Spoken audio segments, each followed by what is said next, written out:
Okay. Yeah. Yeah. Hey. Okay. I'm trying shit. We're gonna get it right. What's good, everybody? What's good, man? Y'all know who it is. It's your boy Heat. Welcome to another episode of Heat's Hot Takes. Hey, man, it's hot as hell.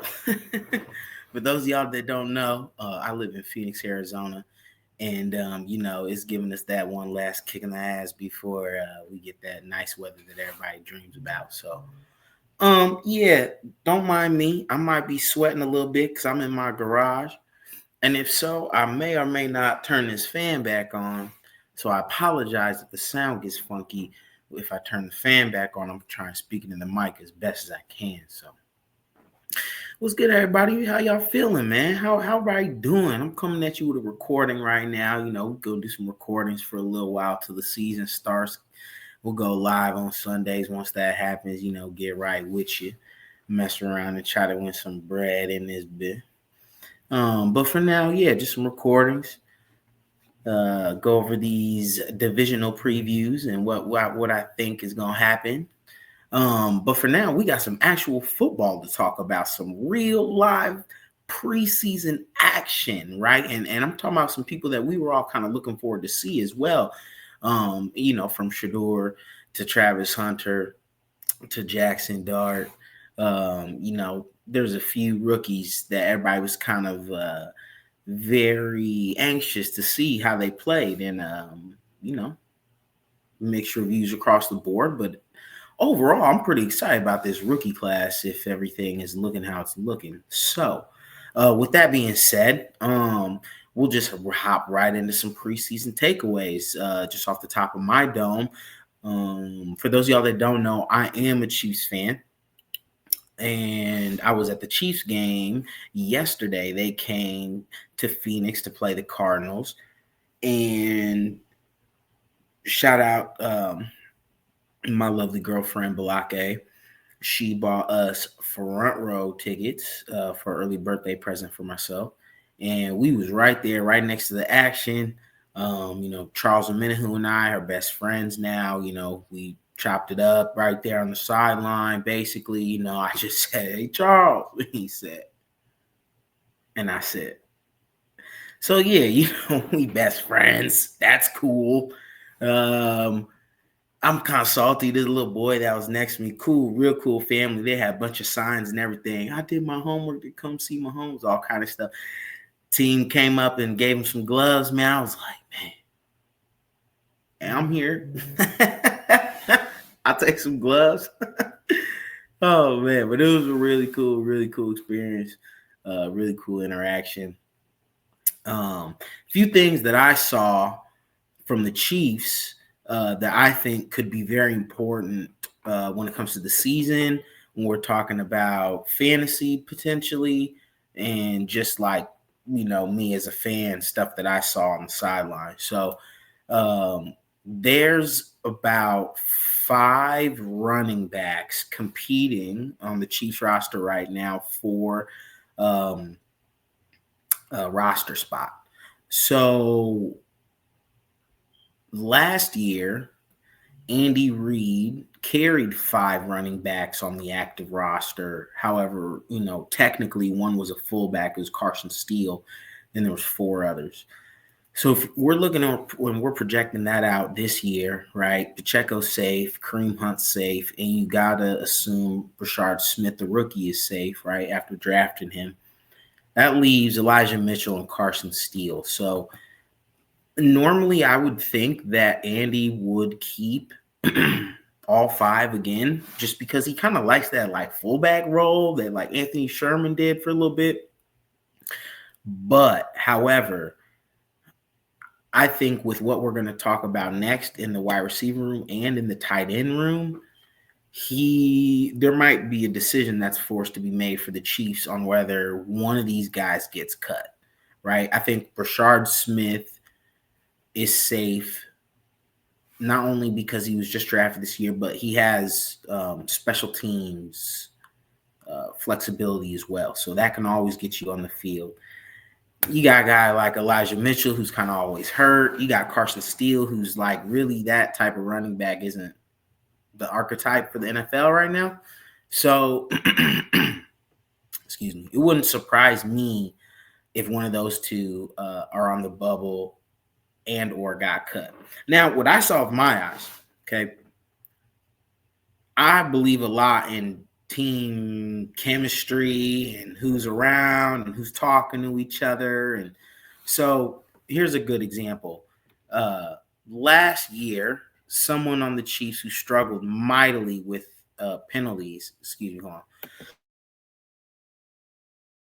was Juwan Taylor. Steady getting penalties. I'm watching Juwan Taylor's interactions on the sideline. This fool sitting by himself. I'm like, okay, I see. You that guy. Either squad ain't messing with you or you think you too good. Something I done seen that before. And so, when a guy gets a lot of penalties and whatever it is, sometimes, team don't rally around them as they should. And I saw Creed Humphrey and Trey Smith go right over there to him while he's sitting by himself, chopped up with him, got him laughing and smiling and talking. Everything was all good, right? I'm looking at the running backs. Pacheco chopping it up with basically everybody on the team, right? But specifically running back interactions, Pacheco and Kareem, homies. And I'm even watching Elijah Mitchell, go over there and chop it up with him a little bit. Carson Steele, steady standing by himself on the sideline. I don't really see him interacting with nobody in the running back room. And to me, that's a sign, right? It's one of two things. Either Buddy's too locked in. I shouldn't say too locked in, but so locked in. Or, right, that chemistry in that room with him and the other running backs, it's business as usual type thing. So I'd probably be looking at him or Mitchell maybe to be getting cut or put on the practice squad. But again, Andy likes holding that fullback role. So I wouldn't be surprised if it's Pacheco, Hunt, Smith, and Elijah Mitchell. I wouldn't be surprised if it's Pacheco, Hunt, Smith, and Steele. But I don't think we're carrying 5 running backs again this year. So for anybody with fantasy aspects, do not sleep on Kareem Hunt. He is the second running back in this offense, and not just the second running back. Like, he's going to be a part of this offense, especially when it comes to short yardage. And he looks like he lost weight. Blocka and I were sitting there watching, and Blocka was like, "That's Kareem." I was like, "Yeah." She's like, "He looks little." I was like, "Yeah, he lost some weight." So, gang came into this season ready to go. So do not sleep on Kareem Hunt. Which leads me to another person to not sleep on this roster. That's Juju Smith-Schuster, okay? The receiver room right now in Kansas City looks like this. Rashee Rice, Xavier Worthy, Hollywood Brown, Juju Smith-Schuster, Jalen Royals, Tyquan Thornton, Thornton, Jason Brownlee, Sky Moore, Nico Remigio, okay? That's nine receivers, okay? Last year, Andy dressed 5 on game day. 5 dressed on game day. Now, I think this receiver room is more talented than last year's receiver room. So that's why I think the hard choice is going to come with one of these running backs, because I would rather have the extra receiver on the active roster than the extra running back, specifically because our receivers, 1, Rashee, probably going to get suspended, and 2, Hollywood, already nicked up. So he could get hurt or hurt again at any time. So with that being said, that would leave Worthy, Juju, and Jalen Royals, right? I'm telling y'all not to sleep on Juju, because yesterday while we're watching the game, Juju's getting all the reps with the first team, and how do I want to say this?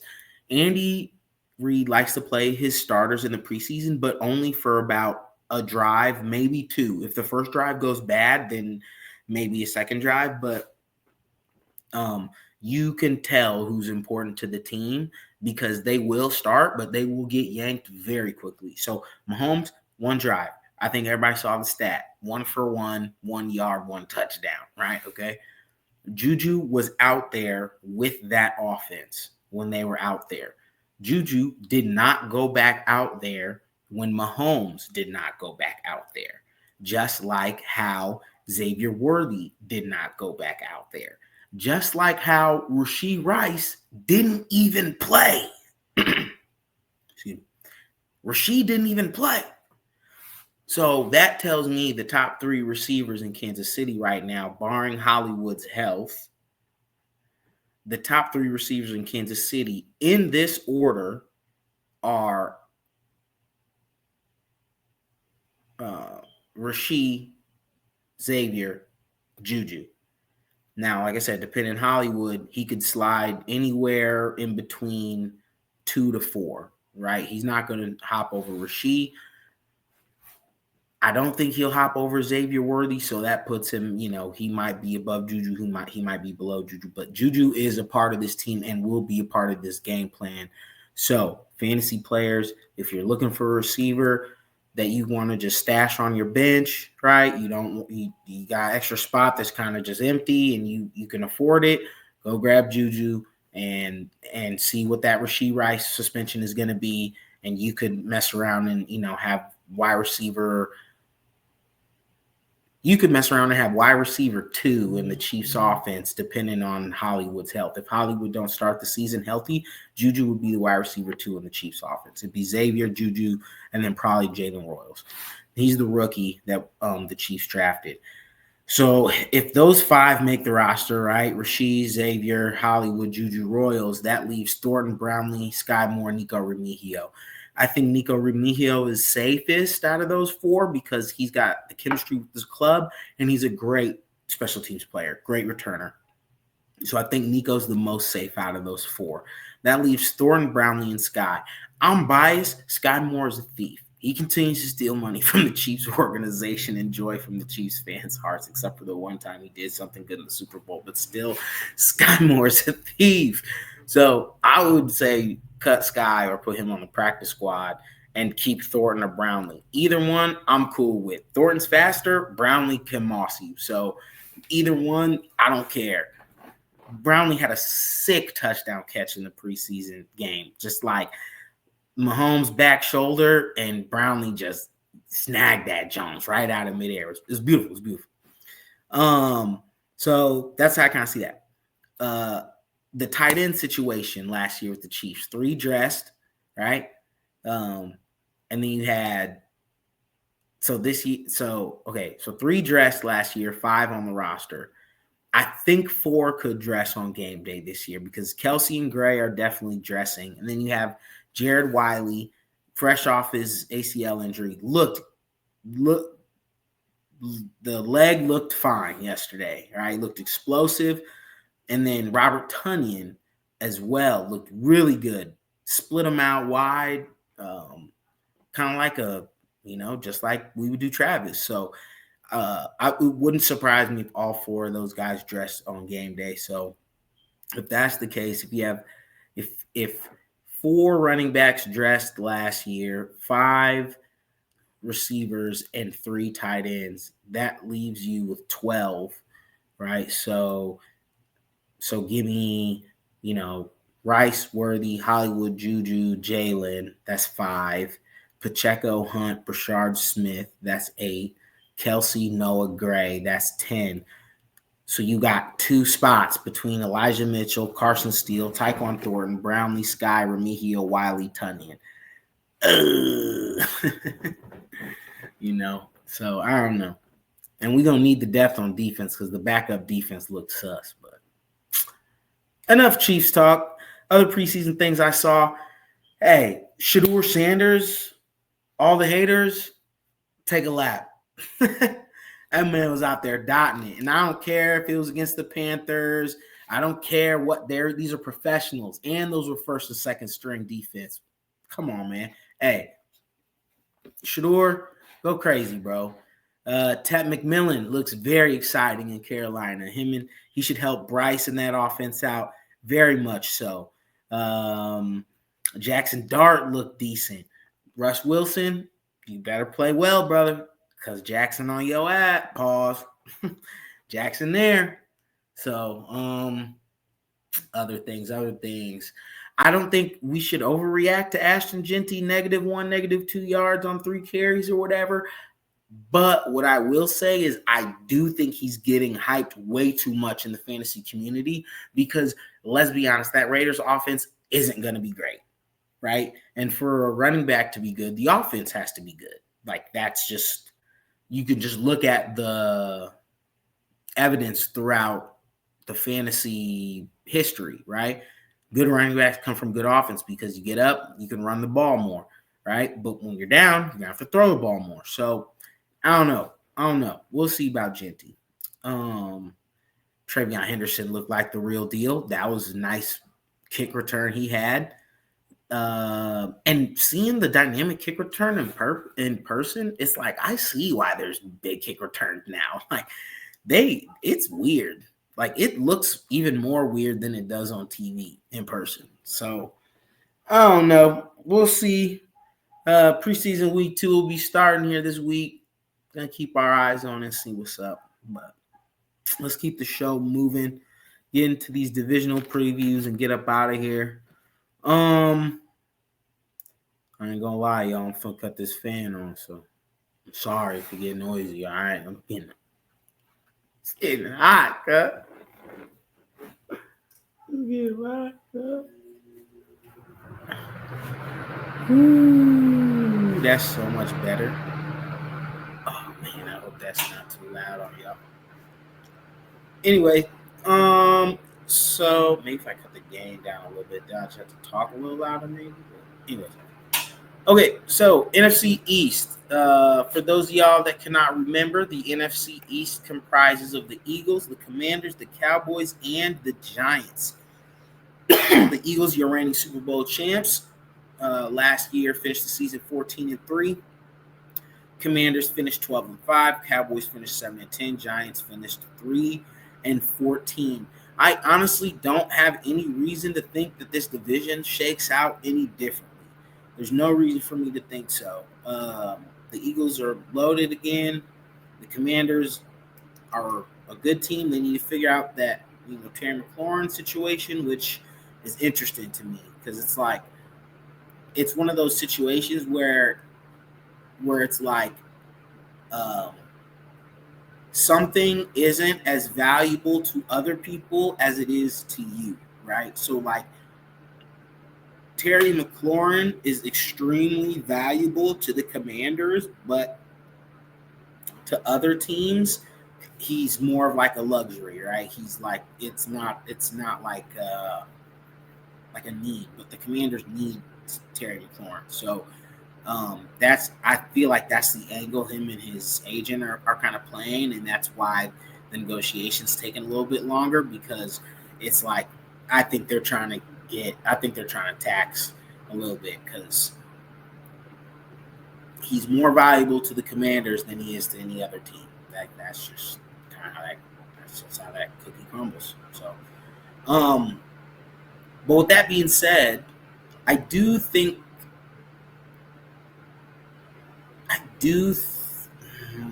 I don't want to. No.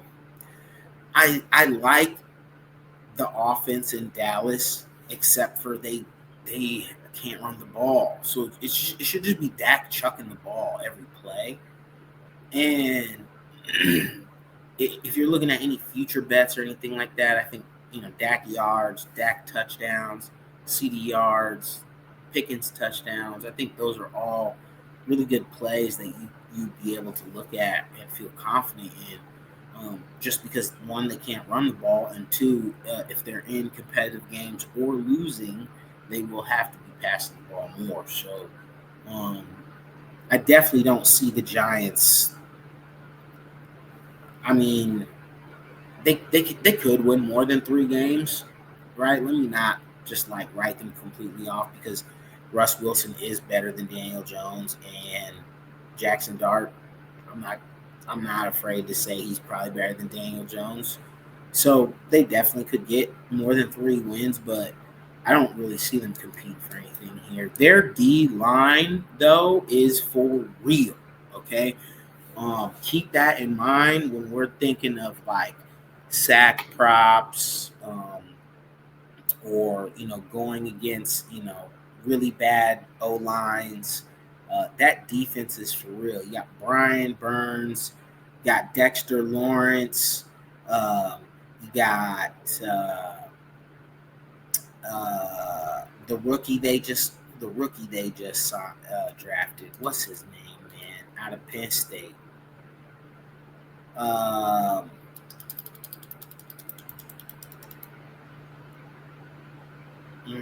that's gonna bother me.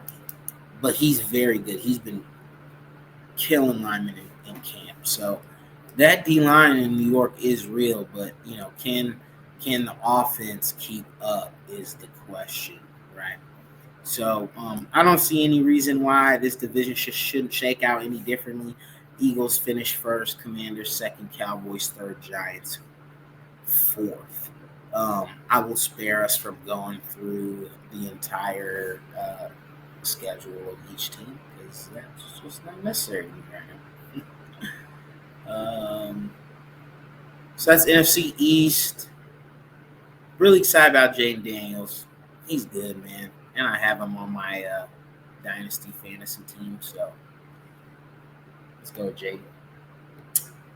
Let's move on to the NFC North before we wrap up. So the NFC North consists of the Detroit Lions, the Minnesota Vikings, the Green Bay Packers, and the Chicago Bears. Right. Last year, the division came down to the last game of the year. It was pretty exciting, actually. The Vikings, I think everybody would agree that they for sure exceeded expectations of what most people thought they could be as a club last year. I'm an extreme non-believer of Sam Darnold. That's why I think the Seahawks are going to be terrible. Terrible is strong. I don't think they're going to be very good. I don't. But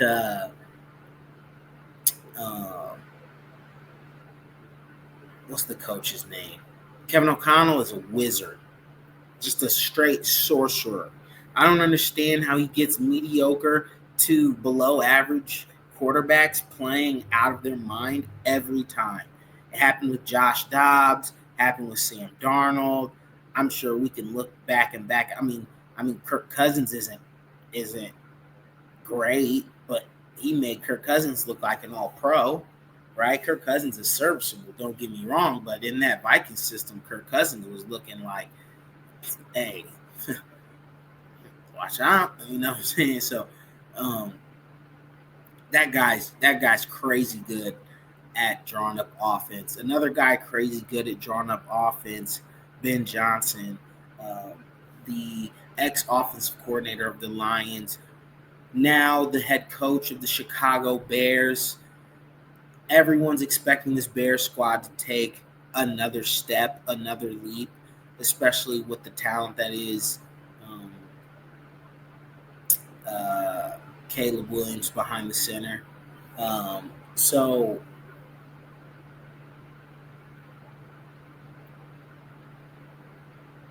I think we got to pump the brakes a little bit on Chicago just because of a couple of things.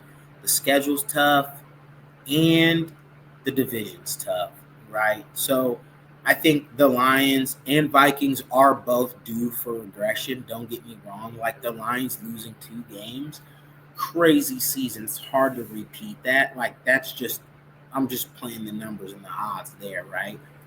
And with the Vikings, I just question JJ McCarthy. I don't know you yet, right? So I gotta see it. You gotta show me something because I don't know you yet. So I could see both of those teams taking a couple steps back, which would mean, you would assume it would mean a couple more dubs for teams like the Packers and the Bears.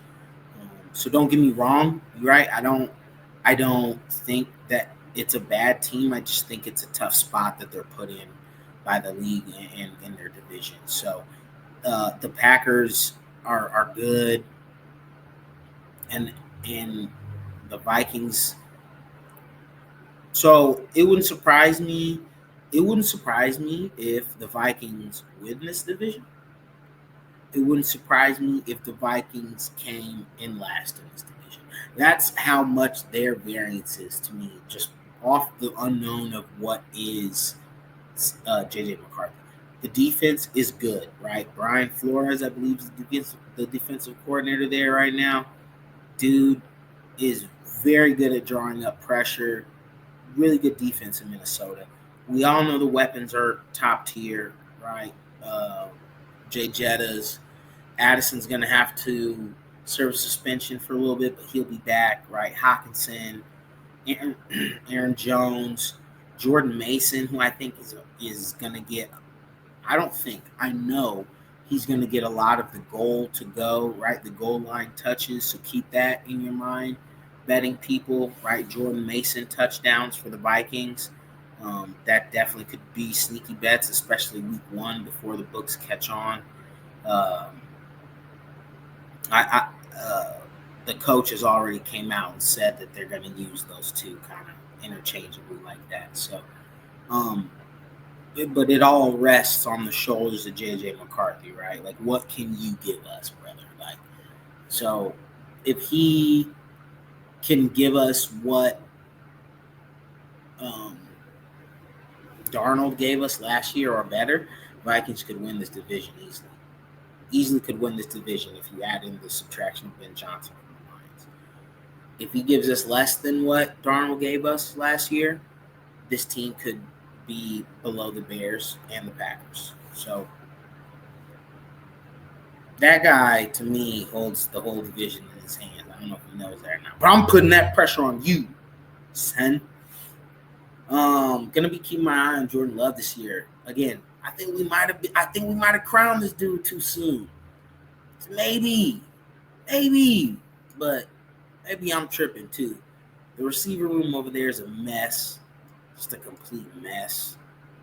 When it comes to fantasy, it's just they're a big everybody eats team, and they run the ball a lot too. So be wary there. But yeah, this division, I could see it finishing exactly how it finished last year. Lions, Vikings, Packers, Bears. I could see it finishing Vikings, Lions, Packers, Bears. I could see it finishing Lions, Packers, Bears, Vikings. I mean, this will be a fun one to keep our eyes on, I think so. So much variance that could happen in this division. With that being said, I think that's all I got for y'all, man. I ain't gonna hold you. We could talk some WNBA, but they've been frustrating me. I don't know if I want to talk some WNBA. Frustrating me, man. The hooks been killing me. Oh, man. But Phoenix looking tough. Liberty, they need Beastie back. Lynx looking tough without Fee. So the playoffs are about to start. NFL's about to start. It's about to be cracking, man. I love this time of the year, especially out west, because football come on at like 10 a.m. Ooh, I'm chilling all day. Football in the garage. What? Nice and chill weather. What? Easy money. With that being said, man, I'm going to wrap this up. I hope y'all enjoyed the information we spoke about today. Enjoyed the show. Do me a favor. Go ahead and like the video, heart the video. Throw me some comments. Let's chop it up. I like to chop it up with everybody and hear what everybody's talking about. If you got a YouTube, man, I'd love for you to go to YouTube and throw a subscription over there. Just subscribe to the channel. He's Hot Takes. That'd be awesome, man. The more subscriptions, the better for the kids. So, hey, I really, really appreciate y'all for tuning in. Whether y'all saw this, in the morning, in the evening, and nighttime, I really appreciate y'all. Tap in next time with the kids. All right. Man. See y'all, boys.